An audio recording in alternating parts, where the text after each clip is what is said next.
Welcome to Lynn Cullen Live, talk radio without the static. Email your questions and comments to Lynn at pghcitypaper.com. And now your host, Lynn Cullen. Hey there. Welcome. Welcome. It'd be a sunny Thursday, at least for the moment. And well, this is not the norm, but Susan is joining us this Thursday because she was unable to join us on Tuesday because she was in the emergency room with our mother. Suze. Hi. Okay. Yes, that's what I was doing. That's what you were doing. How is she today? Well, having convinced her finally to ingest 2 extra strength Tylenol. Oh. It's like I'm tying her down and putting morphine down her throat. She pronounces that she feels much better. And so she's really resistant to taking anything. But the second that she takes the Tylenol, she's out of most of the discomfort related to an unnecessary appendix. The only thing that keeps growing is her anger. Oh, yeah. She is getting madder and madder, and it's focused on the poor surgeon. I'm just going to kill that guy. I said, it's not his fault. I said, you need to look at the guy that took the CT scan.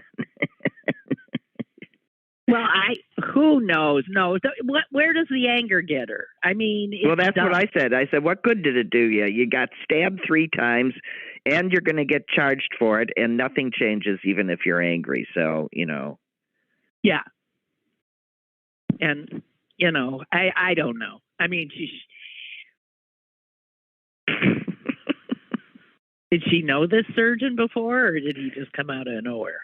No, but he lives in a great big house. What, is that what she's saying? And he lives in a great big house. And now I suppose I'll be putting on an addition.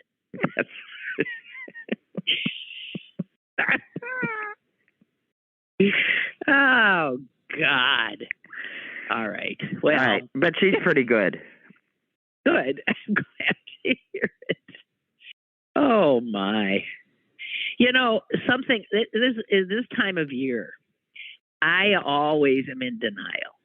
I can't bear the thought that the summer's ending and I have to start putting things away, that right. I have to pull your days of just basking in your outside space are over. Right. In fact, the sun is so low in the sky already that my normally very shady backyard is almost totally in shade. So there's no warming sun to be had. And it's just that I'm looking at my pots, which are full of still beautiful flowers. And at some point, you got to yank them and get the pots, ready for the winter too. And I just can't. I'm always. Oh, well, wait for the first freeze and then you'll get up and they'll be sitting there all dead in the pot and you won't have any problem. They'll be frozen and I'll be frozen. And so I'll be having to work outside and being cold. Oh, yeah, you're right. I'll just stop. I'm enjoying them too much. I'm looking at them right now. Oh, okay. Yeah, I mean, why kill them just because they're going to die? This is a uniquely inappropriate response. It actually sounds like something our mother would do. Yes, that is true. That is exactly our mother's reasoning. I know, that would be. Well, I must have some of her in me. Yeah. So, oh, God. Well, and besides, I don't know what your day looks like today, but if your weather tomorrow is what we got today, batten down the hatches, you'll be pulling them out tomorrow. Right. It's coming later this afternoon, I guess. Yeah. I mean, it's been beautiful and sunny and relatively warm and goodbye. Yeah. Wet and cold. So that's okay. This is what happens. I've been talking to my fish saying, guys, guys got to cover you up pretty soon. They just sit and open their mouths and say, "Feed me, feed me."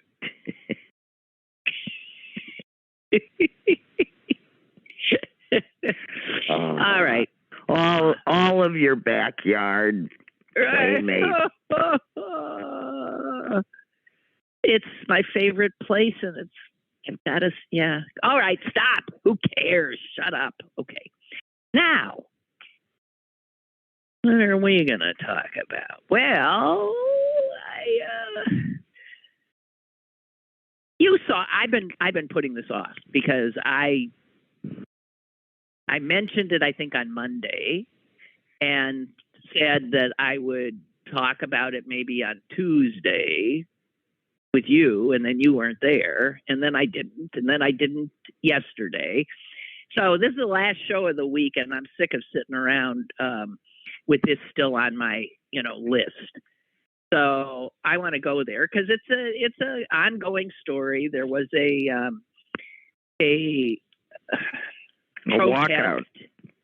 walkout and protest at Netflix yesterday about the Dave Chappelle special. It's called The Closer, right? And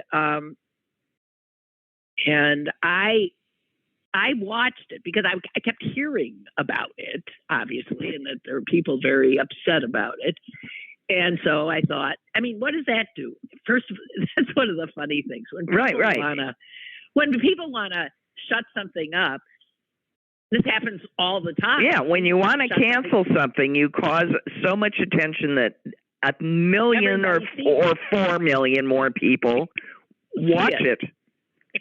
It's true. Because I wouldn't have watched it.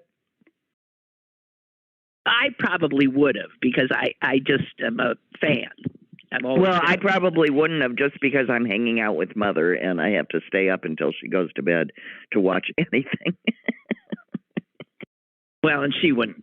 She wouldn't like it. That's why I have to stay up until she goes to bed. Right. No. So, no, I've always got, I think he's brilliant. I have said this. I think he's brilliant. I think he is brilliant. Also, yeah, especially and he's fearless. Yes, especially on issues of race. I just think he nails it so often. But he also is somebody who offends me at some point every time I watch one of his stand-up specials. I'm laughing, and then all of a sudden I'm sitting there stony face thinking, that's not funny. And I don't even get that. That's not funny. That is correct. I don't even, what? What does that mean? That. Yeah, exactly. So I know because he's offended me so many times. I've often watched with my son and he's laughing and I'm sitting there pissed off, and then I'm laughing and he's like, what was that about? I mean, it's like everybody reacts differently given wherever you're sitting. He's an equal opportunity offender, provocateur. Yeah, he clearly is. And what is true is that, when your comedy is that, it has a stinging quality. It's not like telling knock jokes. He knows the comedy is based upon solely based upon saying what you're not allowed to say, and also giving voice to what you're thinking. And giving voice to what everybody's thinking. You said it was courageous. Did you say courageous? Because he's willing to say what he knows is not allowed. So that makes him what? I mean, the word for it is politically incorrect. Right. It's also because it's doing exactly what he's hoping to do. It's causing conversation. If you say the worst thing there is to say, then people can talk about everything leading up to it. But they don't anymore. They just start screaming. Well, but here we are. They don't talk. Okay, wait. So here, I want to be very clear about my reaction to this particular show. I think it was the worst show of his I've ever seen, because next to his brilliance, which was still evident, there was something new that I had not noticed before, which is a brittleness and a defensiveness. I mean, in fact, most of the show was him, I thought, brittly defending his right to do this kind of comedy. Exactly what he had done in his last show, which created, you know. And here's another thing, and I'm not good at science. What's the thing that when you push, I mean, he's an example of this. So he got a lot of pushback from the show before this one. And what did he do with this show? He comes back even more so. And I bring up science because isn't there something about an opposite reaction? Yeah, something like that. Isn't that what is that? It's a physical law. But it is, you know what I'm Any action causes an equal and opposite reaction. No, but that's not quite it, though. No, I know, and don't ask me because that's not what I do.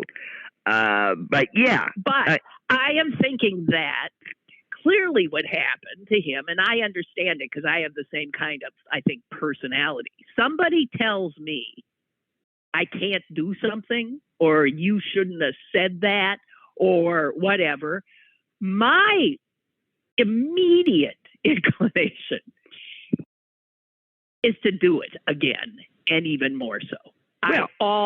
That's my reaction. If somebody puts a thing on their lawn saying, no dogs poop here, I want my dog to poop there. I'll pick it up, but that's just, don't do this. Well, anti-maskers feel much the same. You are describing the same phenomenon. You understand.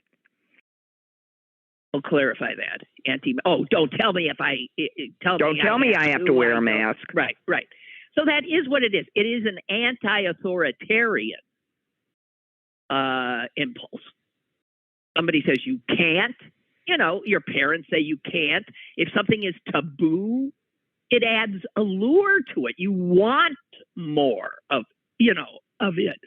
So you want to do it. You want to sample it. Or, there's another thing. They're so afraid you're going to goof that it's all you can think of.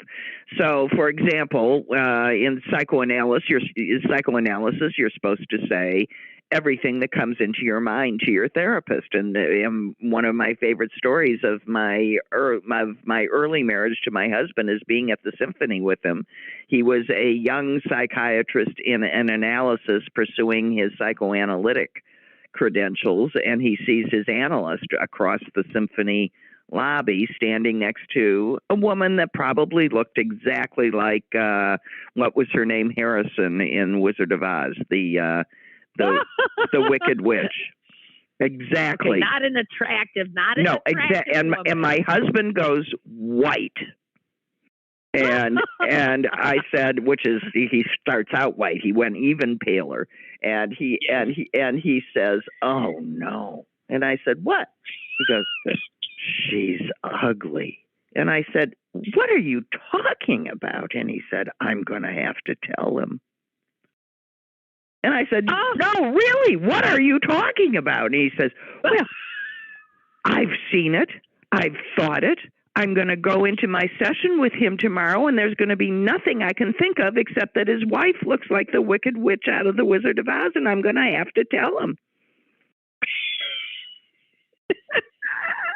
And he did. He also told him, he farted. He told him, you there is nothing. When you gave my husband a rule, he followed it. It's, so he's a rule follower. He's a rule follower. But so did he. Oh, geez. Yes, he did. Well, did you ever see the wife? Was she that ugly? Yeah, I was standing right next to him. She looked exactly like that actress. Yes, she did. But I did not respond in the same way, not being in analysis with the husband, and never, even if I were, would it occur to me to say such a thing. I would edit.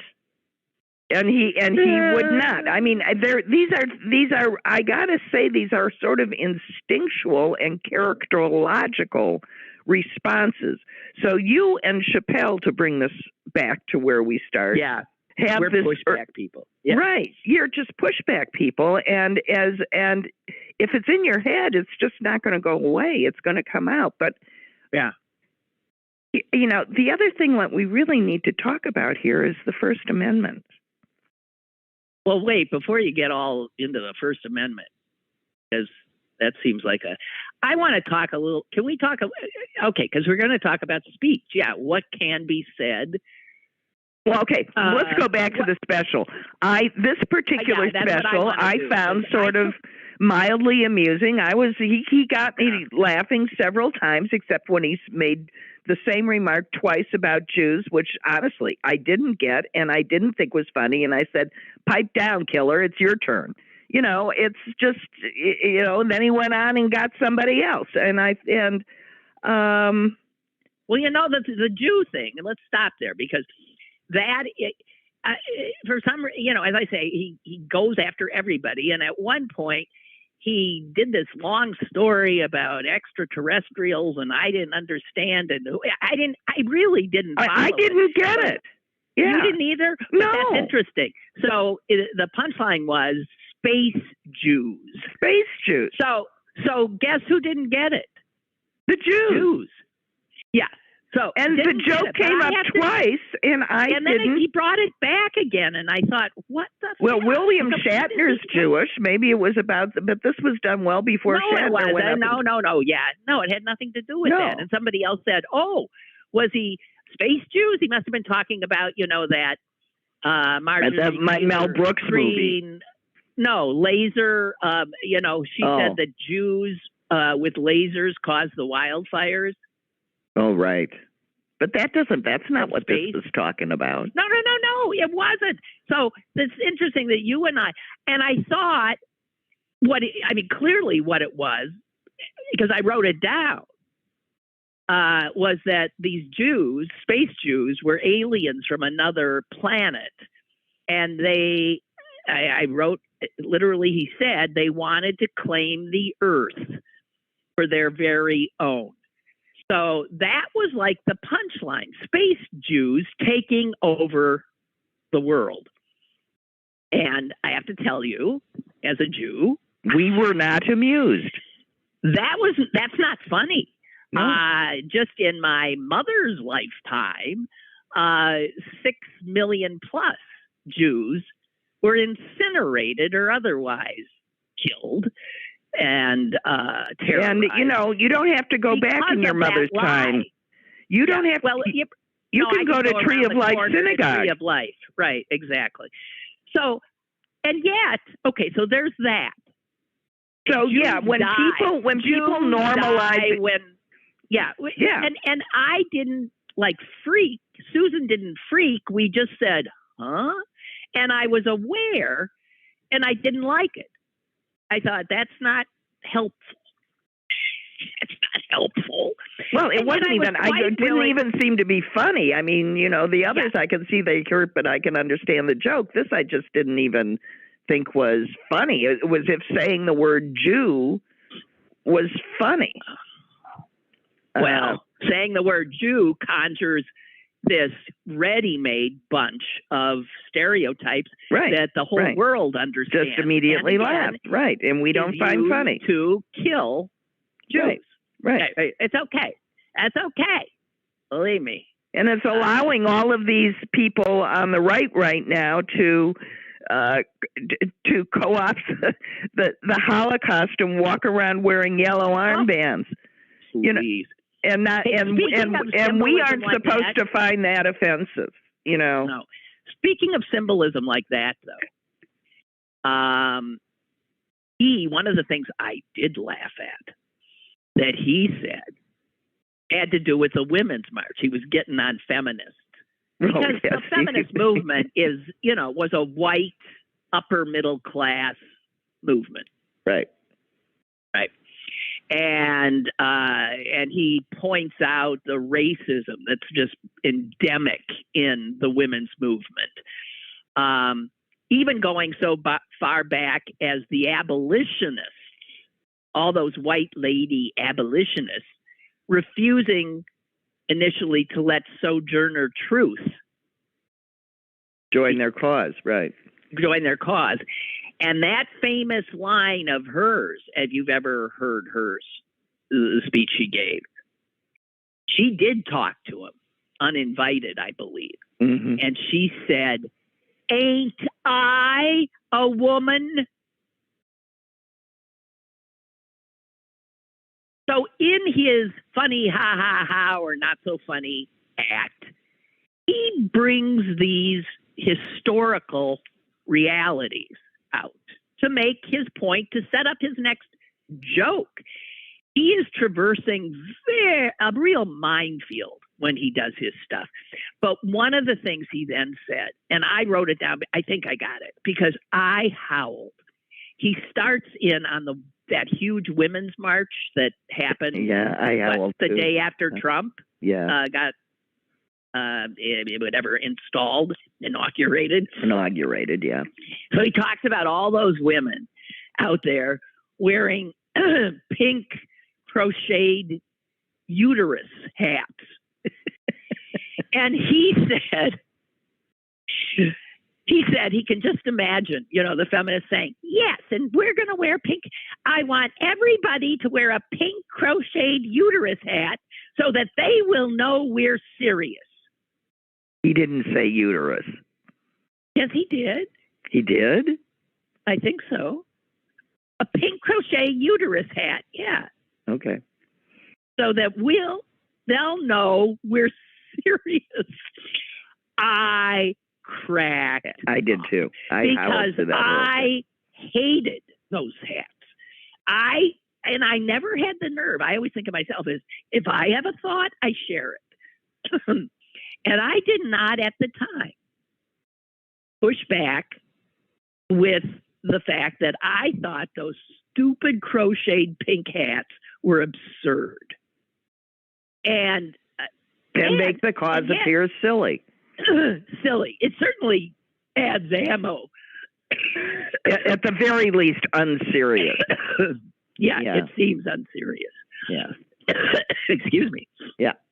But I would no more wear a pink uterus, crocheted or otherwise, on my head when the reason I'm marching is I am enraged. Somehow pink uterus is on my head. Well, it just says, no, don't worry, don't take our rage seriously. I objected to it too. I mean, I did. Here's the thing.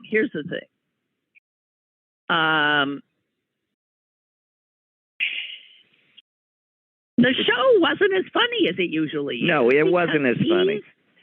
He's stuck. He's obsessed. And he's pissed. And he's sounding like, I said to somebody, he sounds like a crotchety old white man. Well, he did have a bit of that condescension about him towards others' causes. Yes, that's right. Well, that's it. And he would take real offense at being called a white man, I can tell you that. Well, but if you adopt the characteristics that you resent in your enemy, then why shouldn't you be compared to your enemy? And condescension to everybody else would be the first one. One of the things I think he said that I thought really resonated, but then I shared it with a friend the other day and she shot it down. So I'm going to, he said he was always trying to pull Black experience and Black people out of these groups. So when he's getting on gays or getting on trans people, he clearly is thinking they're all white. Well, that's right? Crazy. It's crazy. I mean, that's really crazy when the when the public, at least face entertainment wise of that group, but is all very high profile black men. And much of the violence against trans people, the black trans, is on the receiving end of more than its share. But he said he was trying to point out how when it comes to a black, there's less hullabaloo about a black guy getting gunned down for no reason in particular than of a white person's feelings being hurt. Because what he keeps referring to, what people get so upset because my feelings are hurt or I was triggered. And I share that same feeling about, the trigger crap. I really I have to admit I do too. Okay. So here, he says that it was easier. Stop and think about this. It was easier for Bruce Jenner, white guy, to become a woman before our very eyes and have much less consequences and pushback than it was for Cassius Clay to say, I want to change my name. I have changed my name to Muhammad Ali. Black guy can't even change his name without decades of abuse and ridicule. White guy gets to change gender on a dime. Okay, that resonated with me. It did. But with then me too. when I told my friend that the other day, she said, no, that doesn't. It's the And the reason she said that comparison doesn't work is the change from the 60s when Muhammad Ali wanted to change his name. I mean, Cassius Clay. Well, obviously, there's a difference in the time. Because Jenner, if Jenner in the 60s had said, I'm a woman, all hell would have broken loose, right? Well, there was, what was her name? The tennis player in the 60s that... Renee Richards. Yes, and as I recall, she was simply an object of interest. Well... She had a much easier time than Muhammad Ali. Much. Okay. I think it stands. All right. That's cool. So, hey, guys, if you didn't see it, but here's what we're talking about. The people who want to shut Chappelle up have given him more of an audience. It always happens. And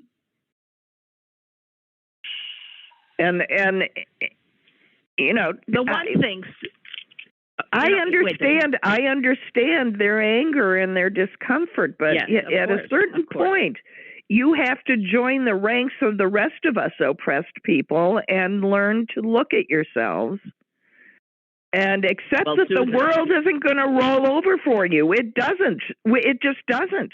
And that's the problem with this trigger stuff, because it expects that if you have a trigger, the world cares.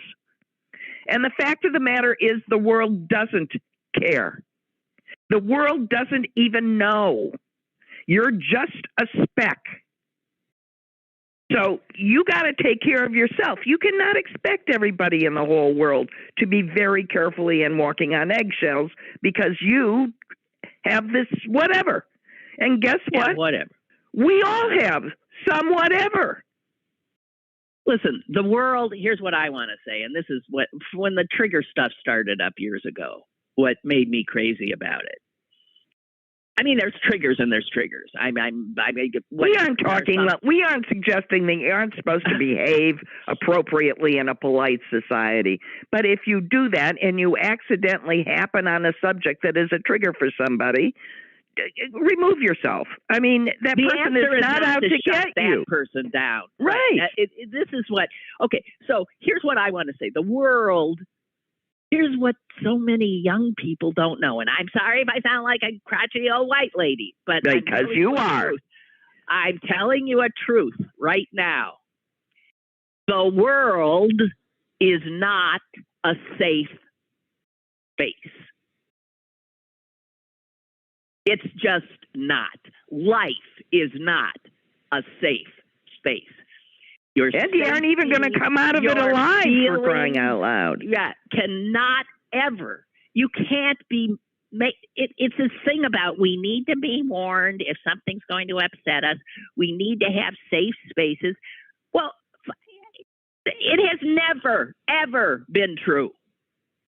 Ever. Right. I'm looking out my window. A little chipmunk just ran by.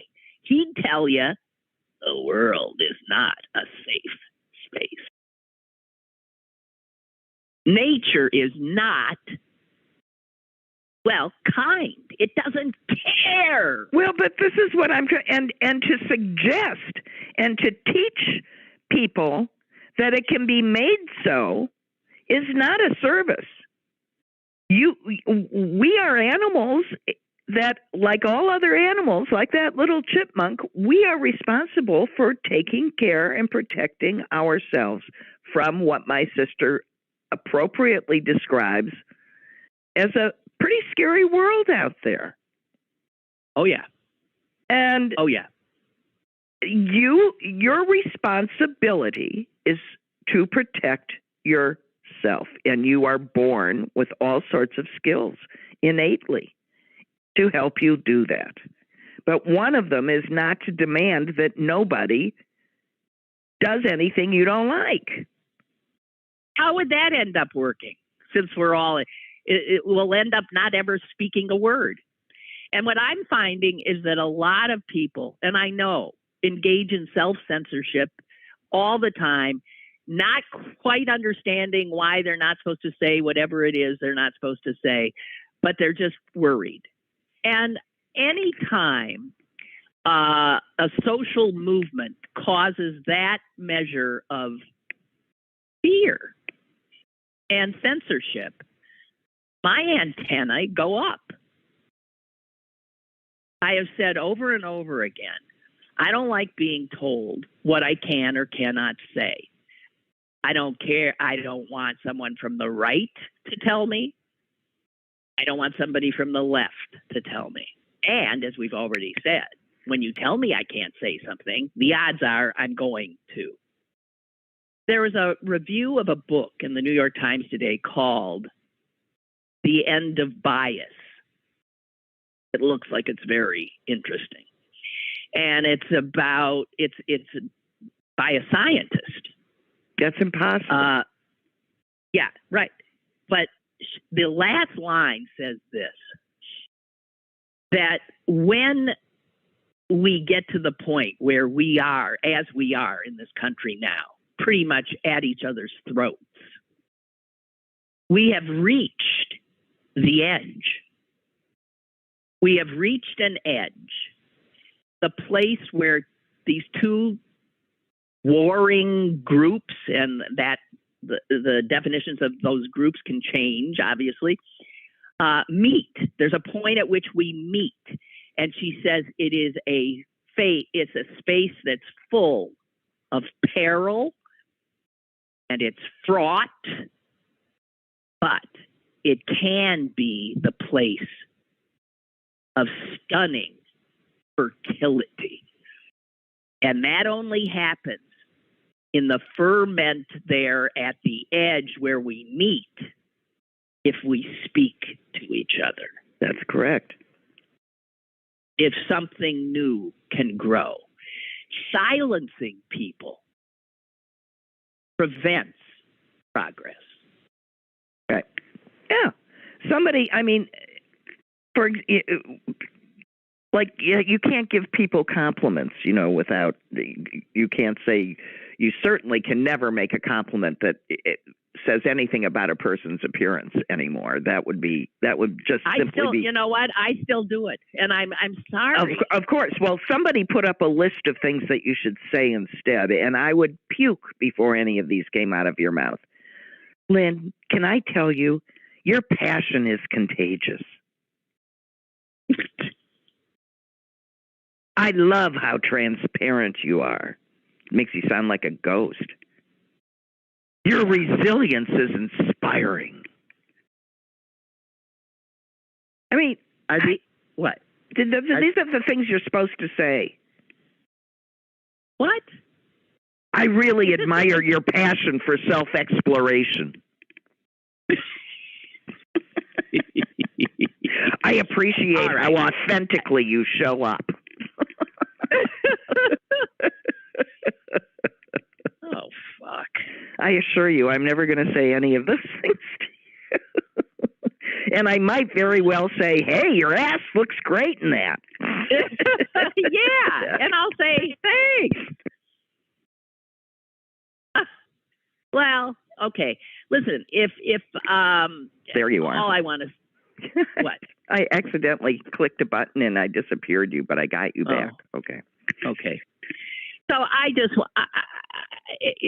the other thing is, the stories today, the news articles about the Netflix walkout point out that Netflix has a lot and always has had a lot of content that is very pro LGBTQ issues, right? Right. Very. I mean, it's been out there. So if you have, it's a platform, it's a network. To suggest that it can only allow, you talk about. Well, they would say to you, there aren't two sides of this, just like there aren't two sides of the Holocaust.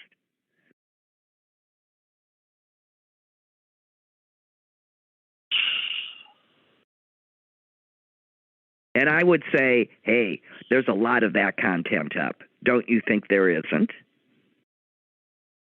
Oh, hell yeah. And obviously. And so you aren't going to silence it. You use it.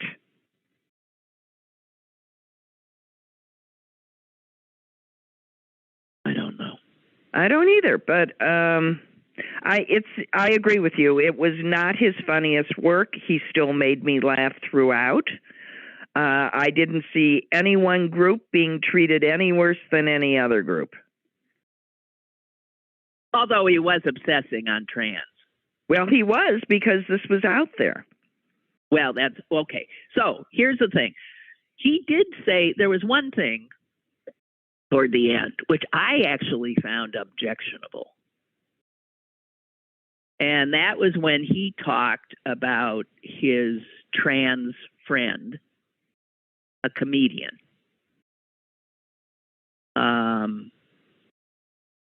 I got the name here somewhere. Daphne Dorman,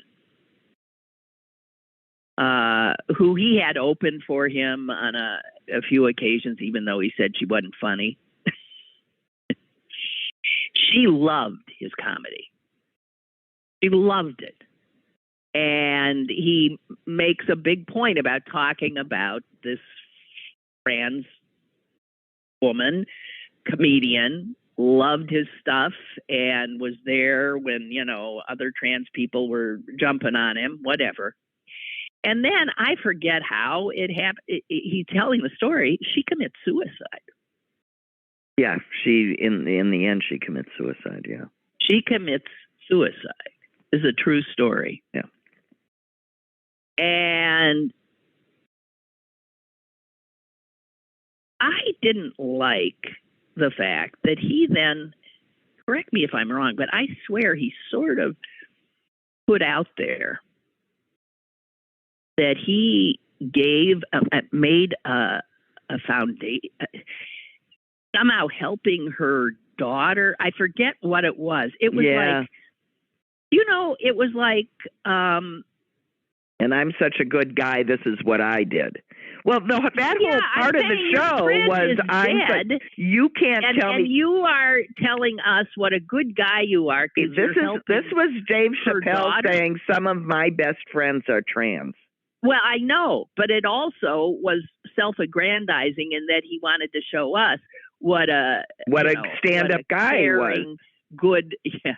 Well, no, that's the whole point of all of the story, that he let her open for him, but she turned out to be so funny heckling him from the audience that she got a standing ovation and at the end of both of their shows. And then he says, so I told her he brought her to tears by telling her that she wanted her to open whenever he was in San Francisco, and he did, and then he mentions that she killed herself and he took care of her child financially. Yeah. And yes, I'm sorry, that's exploiting a friend's tragic end. He really lost. It's not his story to tell. It's not his story to tell. It was nasty.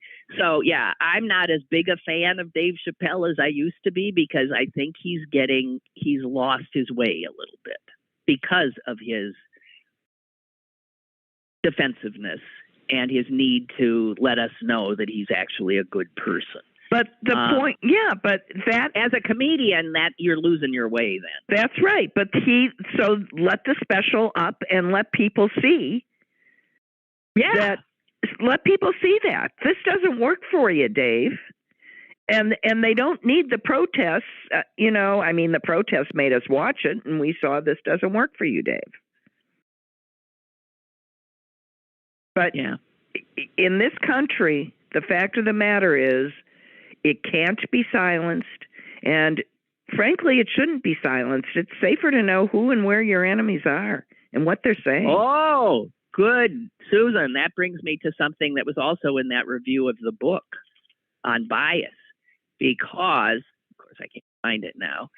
The author, says, subtle bias. This is what, you've often heard black people say. They prefer the racism of the South to the racism of the North. Because in the South, you know where you stand. You know where you stand. Up here in the North, there's all these people pretending, I'm not racist. I don't see color.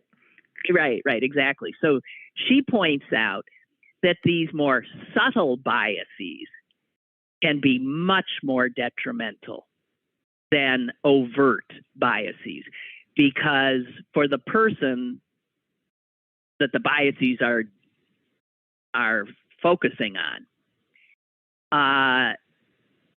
that creates a very sort of ambiguous situation, and to navigate that more ambiguous, subtle racism or transphobia or anti-Semitism or whatever is exhausting.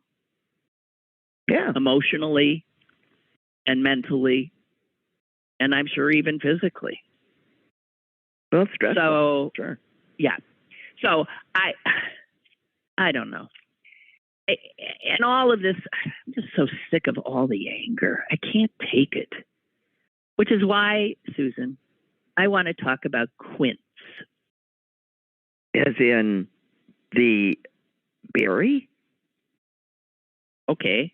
Hey, is this caller I have still there? I'm sorry, I just saw I have a caller. Okay. If the caller is still there, can we let you in and then we'll get to Quince? Hello? Hello? Am I the caller? You are. You must be. I was just ready to hang up, and I don't even know why I called. I started listening, and I agree with you guys so much. Haven't heard you for a while, and I have not seen this Dave Chappelle special. I want to see it, and it just brings to mind how he really put my mind into shock in a way once, and it was the first Saturday Night Live after Trump won. Did anybody remember seeing that? He was the host. He did. Yes. It's the highest rated Saturday Night Live ever. Right. Oh, and he said something like we should all give him a chance or something, didn't he? Did he? No, he was more like, no, but what was so shocking, he was more like, hey, white people, you guys are all really shocked at this guy. This doesn't surprise us at all. It doesn't surprise me. It opened my eyes to, it was a slap in the face to white privilege. Yes. And I remember thinking, wow, he is exposing something here to even me, who I think I'm open, right, to all of this, it was so shocking to me that I thought, oh, thanks, Dave, because I'm seeing, it's like my world is very different than yours, right? Yeah. And so he's a provocateur in a way. Yes. Yeah. And he is, absolutely. He is. So sometimes I wonder, okay, a lot of people I know our age, whether black or white, we're all becoming crotchety old people, right? So is that combined with being a provocateur? It does not come off well anymore. Who knows what's going on? But I do give him credit and now I really want to see this special to see what he's doing because it gets people talking about things they need to talk about. Yeah. Which in the end is what he's trying to do. He woke me up in a way I have to tell you that in the show, I started looking at the audience. There's a lot of reaction shots and wide shots, so you see a whole bunch of faces. There was one black guy who I just loved because he was having such a good time. He was laughing and laughing and laughing. But there were a lot of people at various points in the show who looked grim, very unhappy, not laughing at all. Right. And those are the faces that he sees when he's doing the show. Right. And if he could have seen my face on that Saturday Night Live, I would have been one of those people. Just oh my God. Yeah. So who knows? I mean, that's his art. Is it his art? Who knows? Well, it's his art. Yeah, it is his art. Thank you. All right. Thanks for hanging in there, too. Sorry. Bye-bye. Sorry. Bye. Have a nice weekend. You too. Quince, Susan. Yeah. The reason I bring this up is, I was busily, reading gazillions of things this morning. And I came upon, I love recipes that show up on and all of a sudden, I have to tell you, 3 in a row. Here's one. Quince, these are headlines. Quince evokes mystery and magic. Here's the next one. Poached quince stars in this kale salad. And the third, rosy poached quince and goat milk pudding. Okay, and none of this sounds good to me. No, I know. My reaction to all 3 were... First of all, I don't want my food to be mysterious. Right. I mean, maybe that has to do with the fact that I'm a Jew, but mysterious food is not good. No. Rosy poached quince and goat milk pudding? Oh, I didn't do the rest.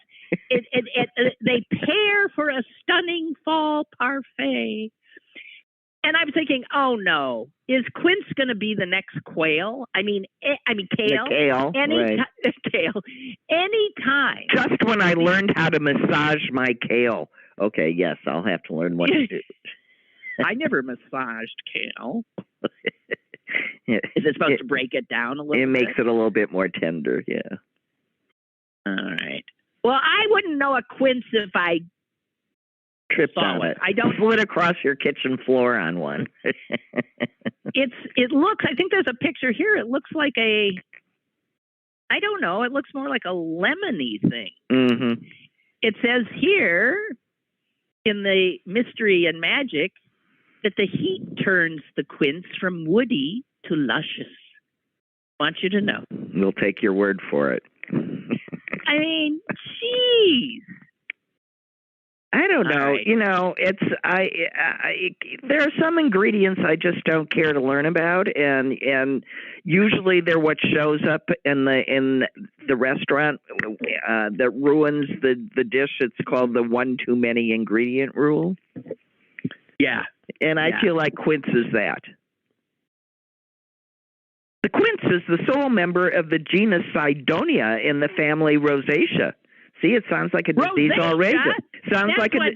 It's a disease. Right. It's a tree that bears a deciduous palm fruit, similar in appearance to a pear, and is bright golden yellow when mature. The raw fruit is a source of food. Oh, I guess so. Luscious and mysterious if poached. They don't look bad. Yeah, so it would be like poaching a pear. Now that I'm looking at it, it almost looks good. Oh, God almighty. All right. Maybe I'll torture our mother with Quince tonight, as she's had two nights of matzo ball soup.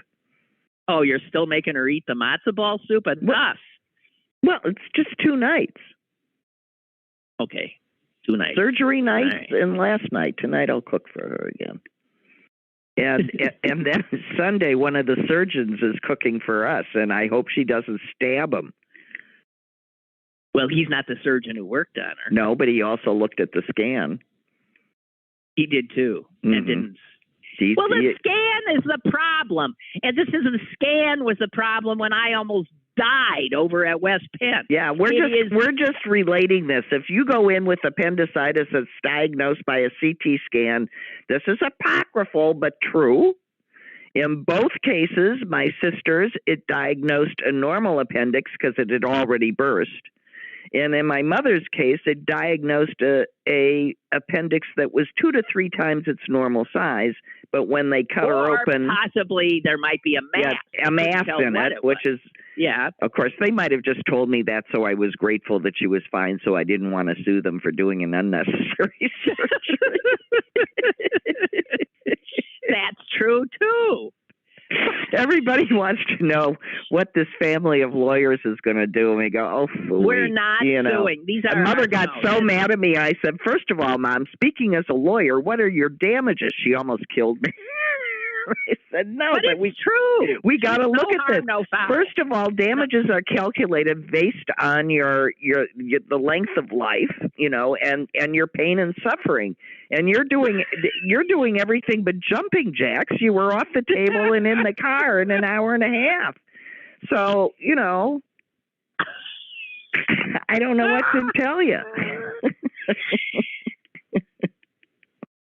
It's funny. Of course, the longer this goes on, she's just stewing and getting so angry. Every time I walk in the room, she balls her fists and slams them on her thighs and goes, I'm so mad. I'm so mad. I could just kill that surgeon. And then she goes, ow. And I go, stop it, Mom.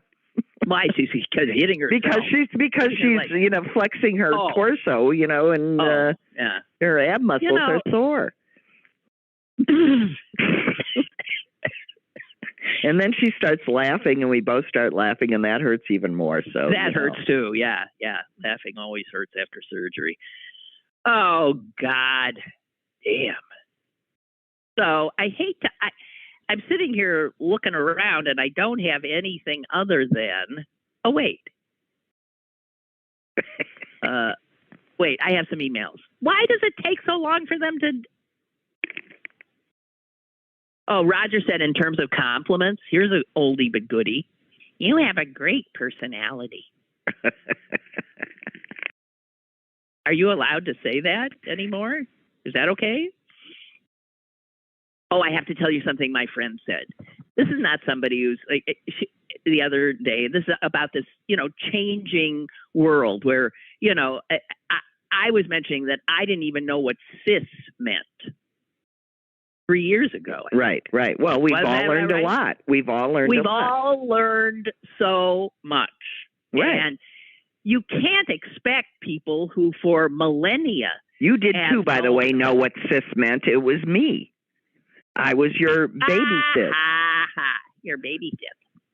So, whatever. So, the idea that we've lived with and grown up with was, there were 2 genders. That's they're men and they're women, and that's the way the world has worked for a gazillion millennia. Even though you find some cultures that were much more willing at times to recognize ambiguity in gender.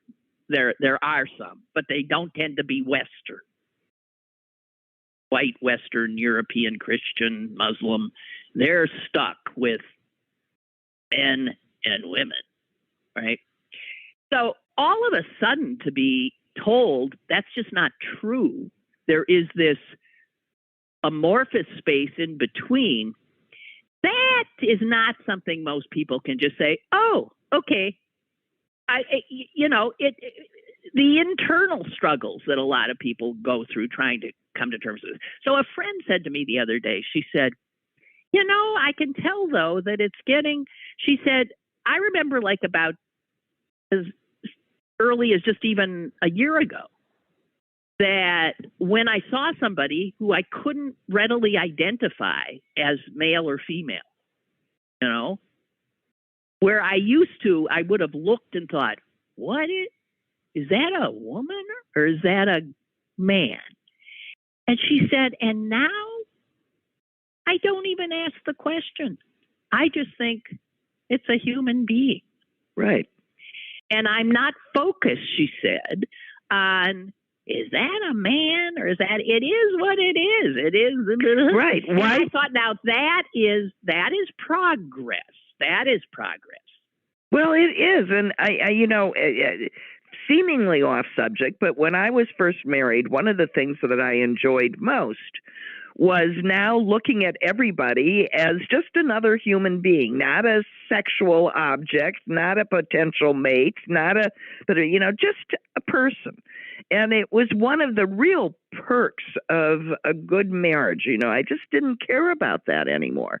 And that is the culture that we grow up in, that we are required to view the opposite sex, there's only one, as a sexual object from both sides. If that starts to blur, it's right. Sort of wonderful. It's completely freeing. It is in many ways. Yeah. But you can't, because it's not comfortable being a sexual object. No, yeah, I don't know. But give people time to come to it. That when you start bludgeoning people into seeing things from a certain perspective, they resist. It's all the old crotchety lady is saying. Barbara writes, I'm not interested in the subject, but points out that a leaked document showed that Netflix paid $24 million for The Closer. Well, it was wait a minute. It was a 3 deal. Oh, 3. Yeah, that's true. It was so what? I mean, obviously. So what? I mean, they paid him X number of millions to produce 3 comedy specials, the last of which appropriately titled The Closer. I don't know how you closed it down. It might just be when they doled out the payment, but no. And that information was known because someone at Netflix leaked that financial information to Bloomberg News. The person who leaked it was a trans person who works there, and they have now been terminated.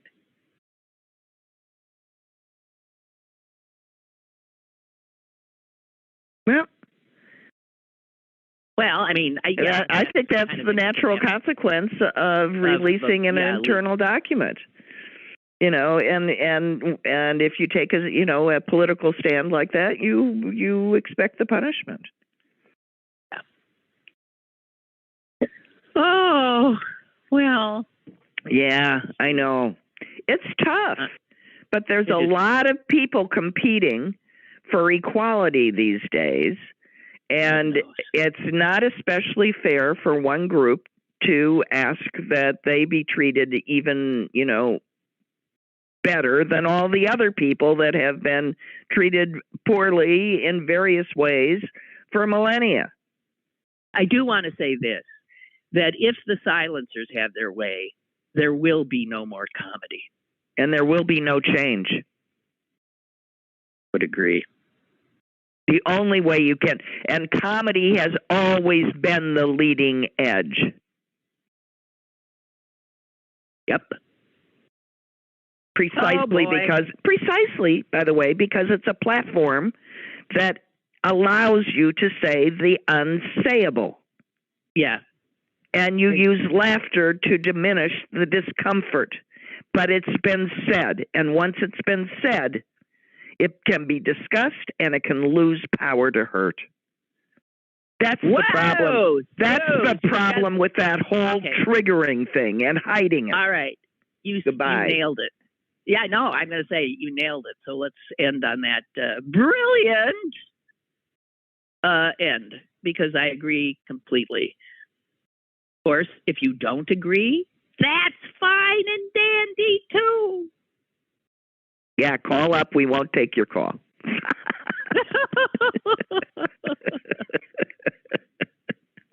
Because here, we're in power. Oh, God. No, I welcome all calls. She does. We both do. We're tired of each other already. Okay. Yeah. Okay, dear sister, back to being a nurse. Oh, well, no, listen. I'm sorry if she's getting angry. We got to figure out a way to nip that. It'll just metastasize. Well, I'll let her start drinking tonight. Maybe that'll help.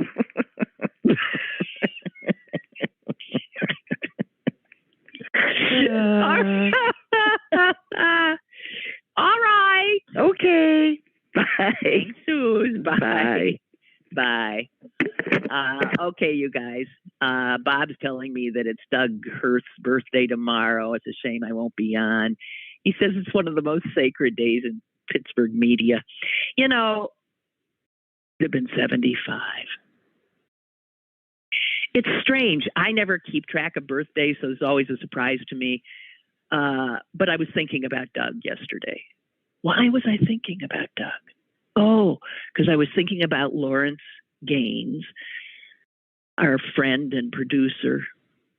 And I was thinking of how Lawrence's death took Doug down. And then I did start thinking of how Doug made such a mark and was so loved and now remembered like this.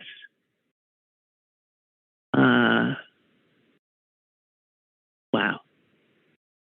Bob, I'll read this because he said, if I can paraphrase the line from the show Benson that referred about America after the passing of John Wayne.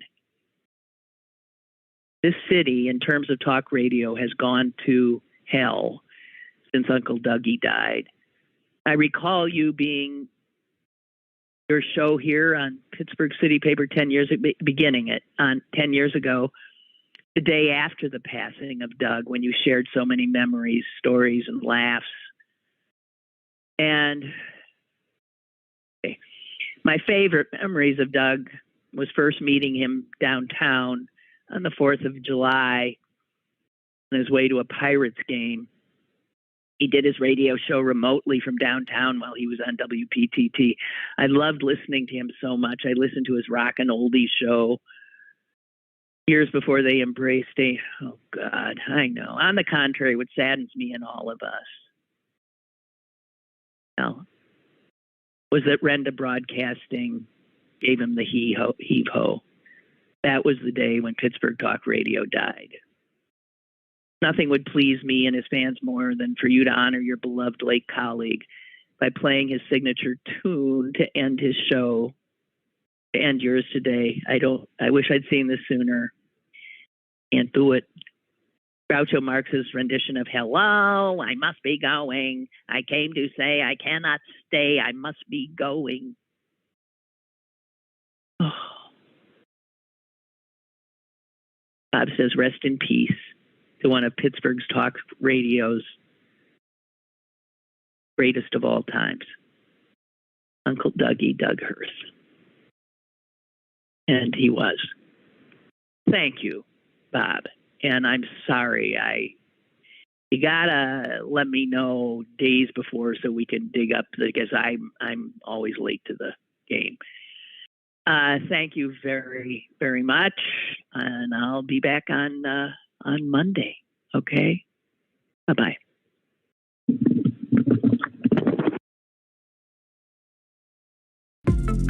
Lynn Cullen Live, Monday through Thursday from 10 a.m. to 11 a.m. and archived at pghcitypaper.com. The opinions expressed on Lynn Cullen Live are those of the host and do not necessarily reflect the viewpoints of Pittsburgh City Paper or its advertisers.